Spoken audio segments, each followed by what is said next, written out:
여러분 평안하십니까? 오늘도 말씀과 함께 주님의 은혜 가운데 거하시기 바랍니다. 오늘 말씀은 사무엘상 17장입니다. 말씀 개요입니다. 1절부터 11절은 블레셋의 장수 골리앗이 이스라엘 군대를 위협하며 모욕하는 내용이고요. 12절부터 21절은 다윗이 아버지의 심부름으로 형들이 있는 전쟁터에 온 내용입니다.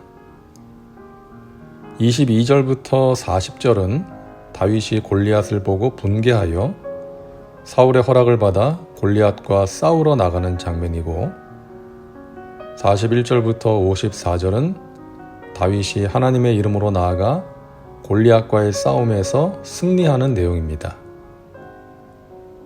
말씀 묵상입니다. 오늘 말씀은 다윗이 골리앗과 싸워 승리하는 내용입니다. 믿지 않는 사람들도 잘 아는 내용이죠. 그래서 운동 경기를 할 때 전력 차이가 크게 나는 경우에 다윗과 골리앗의 싸움으로 비유를 하지 않습니까? 골리앗은 보기만 해도 기가 죽을 수밖에 없는 거인 장수였습니다. 그의 모습이 4절부터 7절까지 나오는데요. 먼저 4절을 보실까요? 블레셋 사람들의 진영에서 싸움을 도두는 자가 왔는데 그의 이름은 골리앗이요 가드 사람이라. 그의 키는 6규빗 1뼘이요. 자, 골리앗의 키가 6규빗 1뼘. 한 규빗이 약 45cm 정도 되니까요. 6규빗은 270cm이고 한 뼘을 10cm로 잡으면 약 280이나 되는 거인이었습니다. 5절입니다. 머리에는 노투구를 썼고 몸에는 비늘 갑옷을 입었으니 그 갑옷의 무게가 놋 5,000세겔이며. 자, 놋으로 된 갑옷을 입었는데 무게가 5,000세겔. 한 세겔이 약 12g이니까 약 60kg이나 되는 그런 갑옷을 입었다는 거예요. 7절입니다.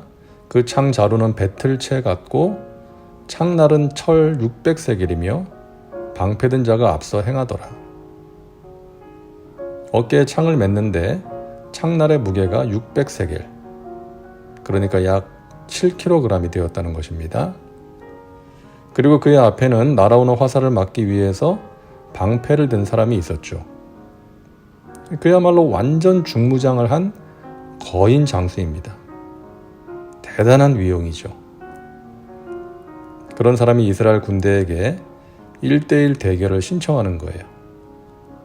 군사들 다 싸울 필요 없이 한 사람만 대표로 나와서 싸우자. 그래서 이긴 쪽이 이번 전쟁에서 이기는 걸로 하자. 옛날 전쟁에서는 그렇게 많이 했잖아요. 골리앗이 자신만만하게 하나님과 하나님의 백성들을 모욕하고 조롱하고 있는 거예요. 하지만 이스라엘 쪽에서는 아무도 감히 골리앗과 맞서 싸울 생각을 못했습니다. 그나마 이스라엘 쪽에서 골리앗과 맞서 싸울 만한 사람이 있었다면 사울 왕 아니겠어요? 키가 다른 사람보다 더 컸고 또 과거에 전쟁에서 싸워본 경험이 있으니까요.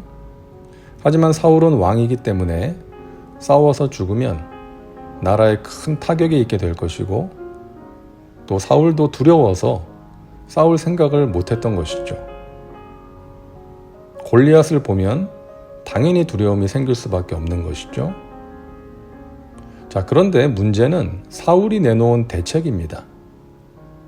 25절 이스라엘 사람들이 이르되 너희가 이 올라온 사람을 보았느냐? 참으로 이스라엘을 모욕하러 왔도다. 그를 죽이는 사람은 왕이 많은 재물로 부하게 하고 그의 딸을 그에게 주고 그 아버지의 집을 이스라엘 중에서 세금을 면제하게 하시리라. 골리앗을 이기는 자에게는 자기 딸과 많은 포상금을 주고 세금을 면제해 주겠다는 거예요. 풍전등화의 위기 상황에서 금식을 선포하고 하나님의 도우심을 구하면서 기도하는 것이 아니라 돈과 명예로 사람의 마음을 움직여 볼까를 생각하고 있는 것이죠. 자, 사울을 보면서 우리가 안타까운 마음을 금할 수가 없죠. 그런데 오늘날 사울과 같은 사람들이 많습니다. 하나님을 의지하지 않고 자신이 가진 것, 경험, 인맥을 의지하는 것이죠. 그런 것으로 문제를 해결하고 위기를 모면하려고 하는 것입니다. 결정적일 때 하나님 믿지 않고 하나님 찾지 않고 자기 머리 굴리고 지금까지 해왔던 경험과 수단을 의지하는 것입니다. 자, 드디어 전쟁터에 다윗이 나타납니다. 아버지의 심부름으로 형들을 만나러 왔다가 골리앗을 보게 됩니다. 하나님과 하나님의 군대를 모욕하는 골리앗의 말을 듣게 됩니다. 다윗은 붕괴합니다. 그래서 말합니다. 내가 나가서 저 사람과 싸우겠습니다. 그러니까 주위 사람들이 말리고 사울 왕이 말리죠. 조금이라도 승산이 보였다면 말리지 않았겠죠. 너는 소년이고 저 사람은 어려서부터 용사다. 너는 싸울 수가 없다. 싸우나 마나다.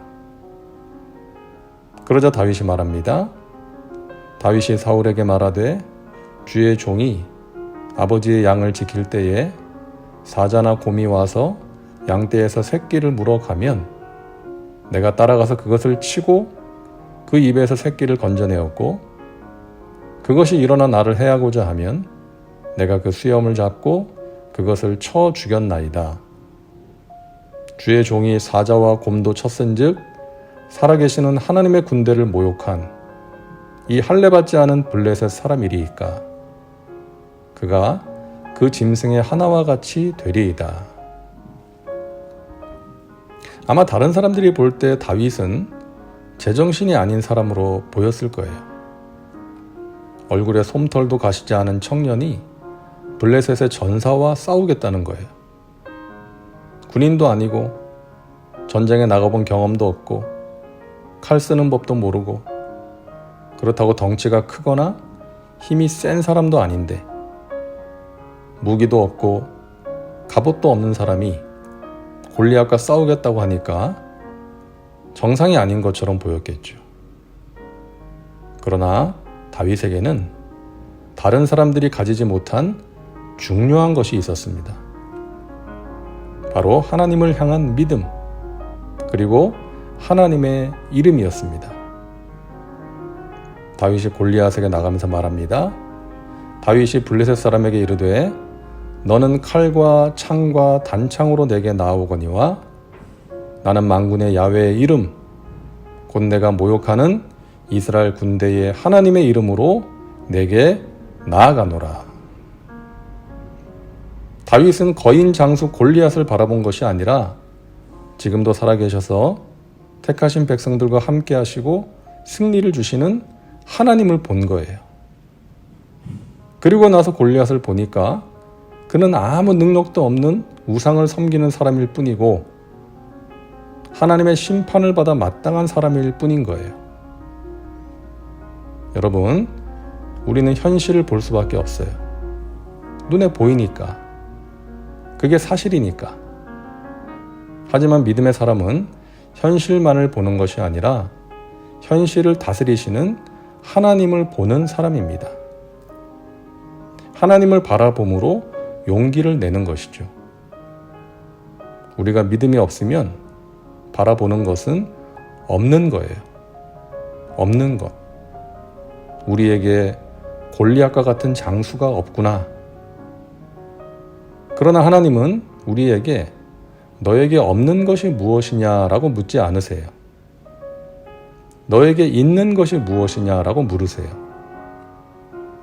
믿음의 사람은 나에게 있는 것을 바라보고 그것을 통해 역사하실 하나님을 바라보는 사람입니다.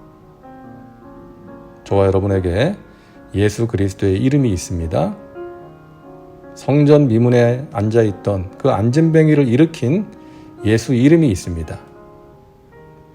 은과 금은 내게 없거니와 내게 있는 이것을 내게 주노니 나사렛 예수 그리스도의 이름으로 일어나 걸으라. 베드로에게 은과 금은 없었지만 그와 비교할 수 없는 예수 그리스도의 이름이 있었죠. 그 이름의 능력이 안진뱅이를 일으켜 세운 것이죠. 사랑하는 여러분, 다윗의 하나님이 우리의 하나님이십니다. 베드로의 하나님이 우리의 하나님이십니다. 우리에게 있는 가장 귀한 것, 우리와 함께 하시는 예수 그리스도의 이름으로, 그리고 그 이름의 권세를 의지하여 여러분 다시금 일어나 승리하시기를 바랍니다. 말씀 적용입니다. 오늘 말씀을 통해 당신에게 주시는 메시지는 무엇입니까? 당신 자신과 삶에 구체적으로 적용하시기 바랍니다. 이제 기도합니다. 사랑과 은혜가 풍성하신 하나님, 오늘도 말씀과 함께 살게 하시니 감사합니다. 다윗이 믿음으로 골리앗을 이긴 것처럼 우리도 골리앗과 같은 삶의 문제 앞에서 하나님을 바라봄으로, 믿음으로 두려움을 이기고 용기를 얻게 하여 주옵소서. 우리가 지금까지 살아오면서 체험한 하나님을 기억하고 의지함으로 승리하게 하여 주옵소서. 예수님의 이름으로 기도하옵나이다. 아멘. 오늘도 말씀과 함께 여러분 은혜 가운데 거하시기 바랍니다. 사랑하고 축복합니다.